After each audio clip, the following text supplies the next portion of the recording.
Sur l'un des champs de bataille les plus meurtriers de la guerre d'Irak, les Marines américains sont tombés sur quelque chose de totalement inattendu. Un restaurant KFC. D'une manière ou d'une autre, ce petit restaurant de poulet frit isolé leur en a appris plus sur l'état de la guerre que n'importe quel rapport de renseignement. Cela va peut-être sans dire, mais lorsqu'on se trouve dans une situation de combat prolongé, il y a toujours un risque que le moral baisse. Diverses méthodes permettent de maintenir le moral. L'une d'entre elles est de la bonne nourriture. La plupart du temps, les rations militaires sont plutôt mauvaises. Elles visent à maintenir les soldats en état de combattre, en privilégiant la durée de conservation, la portabilité et un apport calorique suffisant. Le goût n'est clairement pas digne du guide Michelin. Pour garder le moral, les soldats américains sur les bases à travers le monde disposent de nombreuses options pour se restaurer. On y trouve de nombreuses enseignes de restauration rapide servant des plats réconfortants aux militaires déployés. Bien que ce ne soit pas le choix le plus sain, on pense qu'un goût de chez soi peut rendre une situation autrement pénible plus supportable. Bien sûr, cela ne va pas sans controverse. Depuis des décennies, les États-Unis connaissent une épidémie d'obésité, et l'armée n'est en aucun cas à l'abri de cette tendance.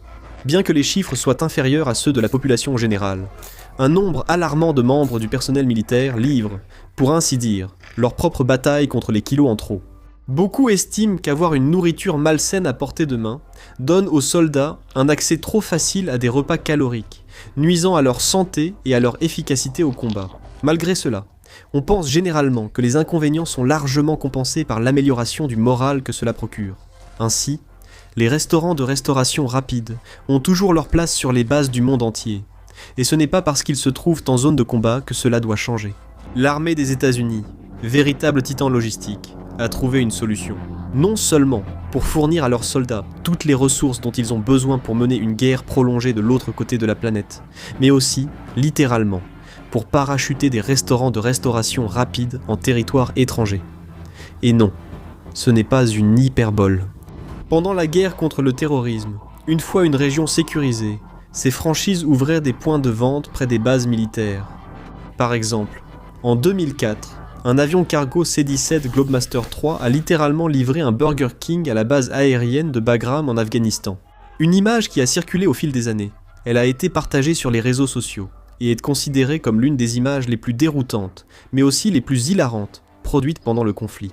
Ce n'est pas le seul exemple de restauration rapide présente sur ou autour des bases militaires au Moyen-Orient. Des restaurants de burgers, des pizzerias, des sandwicheries et bien d'autres ont vu le jour à l'étranger pour servir les Américains dans des zones autrefois très disputées. Quel lien entre restauration rapide, bataille de Falloujah et efficacité de la campagne américaine ? Après des années d'attaques sporadiques d'insurgés, d'engins explosifs improvisés et d'efforts de reconstruction intensifs, la ville a commencé à retrouver une certaine normalité.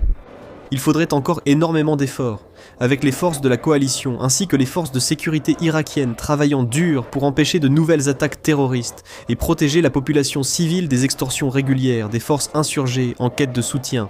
Comment savaient-ils que leurs efforts étaient fructueux ? Eh bien, ils pouvaient obtenir du poulet frit. En 2008, un peloton de sécurité des Marines dans la région de Hayy al-Dubad de la ville est tombé sur un KFC ouvert. Ils se sont arrêtés à l'intérieur et ont parlé aux employés, dont 3 à temps plein et plusieurs à temps partiel.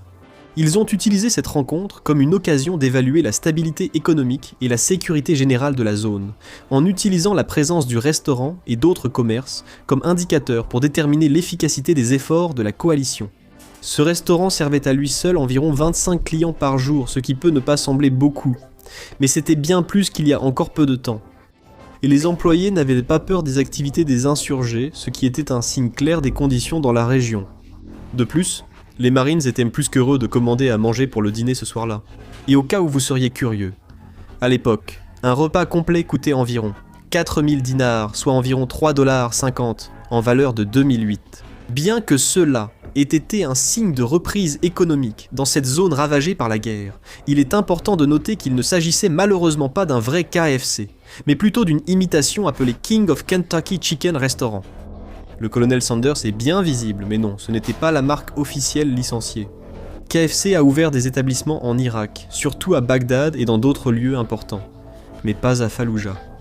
Pourquoi KFC, qu'il soit contrefait ou non, est-il important ? Eh bien, Revenons un peu en arrière pour donner du contexte. Nous sommes en 2004 et la coalition menée par les Américains pour renverser le régime de Saddam Hussein occupe la majeure partie du pays. La résistance officielle s'est effondrée, mais les pots Mais le pays a été marqué par une insurrection grandissante. L'un des principaux foyers de cette insurrection était la ville de Falloujah, située au centre de l'Irak. En tant que centre du parti base de Saddam, la ville était un point clé de la résistance, et les Américains ainsi que les autres forces de la coalition devaient sécuriser la ville rue par rue, bloc par bloc, bâtiment par bâtiment. La première bataille de Falloujah a débuté en avril 2004. Face aux destructions, le gouvernement irakien intérimaire a poussé les forces de la coalition à quitter la ville. La sécurité relevait de la brigade de Falloujah, mais celle-ci s'est désintégrée, laissant la ville aux insurgés. Déterminés à reprendre la ville, le 7 novembre, la deuxième bataille de Falloujah a commencé. Plus de 12 000 soldats de la coalition ont lancé l'opération. Lors des combats, une grande partie de la ville a été détruite et la population déplacée. La bataille dura jusqu'au 23 décembre. À la fin, la plupart des insurgés étaient anéantis et la ville sécurisée, malgré des poches de résistance qui subsisteraient longtemps. La bataille fut l'une des plus féroces de la guerre, avec 110 soldats de la coalition tués et 600 blessés, 3000 insurgés tués ou capturés, un très grand nombre de civils morts et d'importantes parties de la ville détruites. Après la fin des combats, les insurgés continuaient à s'infiltrer dans la ville, causant des problèmes majeurs à la coalition pendant des années. Ainsi, après des années de combats constants, le fait que les Marines puissent mettre la main sur de la restauration rapide était un signe que la situation dans la ville s'était stabilisée. Au XIXe siècle, les mineurs emmenaient des canaris avec eux, pour détecter l'accumulation de gaz dangereux. Un canari en bonne santé signifiait qu'on pouvait travailler sans danger. De la même manière, un KFC ou un autre fast-food était un signe que la zone était à l'abri des insurgés. Ce n'était pas la seule fois que le KFC servait à évaluer la sécurité du territoire irakien. Lors de la première guerre du Golfe, on redoutait l'usage d'armes chimiques par les Irakiens. Cette crainte était fondée, ces armes ayant servi pendant la guerre Iran-Irak. Malheureusement, l'armée américaine n'avait pas consacré de ressources significatives à la technologie de détection. Alors, grâce à leur sens habituel de l'improvisation, les Marines stationnés dans la région ont trouvé leur propre méthode pour détecter les agents chimiques ou biologiques. Faute de canaris disponibles pour cette tâche, ils ont logiquement utilisé des poulets vivants, appelés Poultry Chemical Confirmation Device, ou PCCD. Les Marines ont acquis un certain nombre de poulets dans le cadre d'un projet qu'ils ont appelé Kuwaiti Field Chicken, ou KFC. Ces sentinelles avicoles étaient repostés hors du camp, car leur respiration rapide les mettrait en détresse physique, donnant aux Marines le temps de mettre leur équipement de protection. Vous pouvez imaginer la panique lorsqu'un matin ils ont trouvé tous les poulets morts. Cependant, aucun des Marines ne montra de signe d'une attaque chimique, et ils découvrirent plus tard que les oiseaux étaient morts de froid pendant la nuit. Au moins, les Marines ont bien mangé ce soir-là. La même astuce a été tentée à nouveau pour l'opération Iraqi Freedom. 43 Kuwaiti Field Chickens ont été acquis pour ce rôle.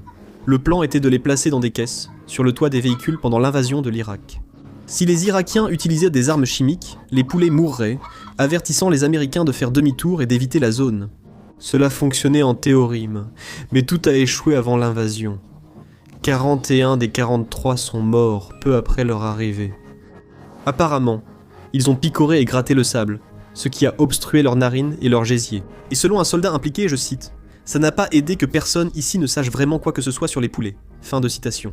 Pour leur service et leur dévouement envers leur pays, le caporal Pecker, le capitaine Popeye et le soldat de première classe King ont été enterrés avec tous les honneurs militaires à côté de ce que les Marines appelaient en plaisantant la tombe du poulet inconnu.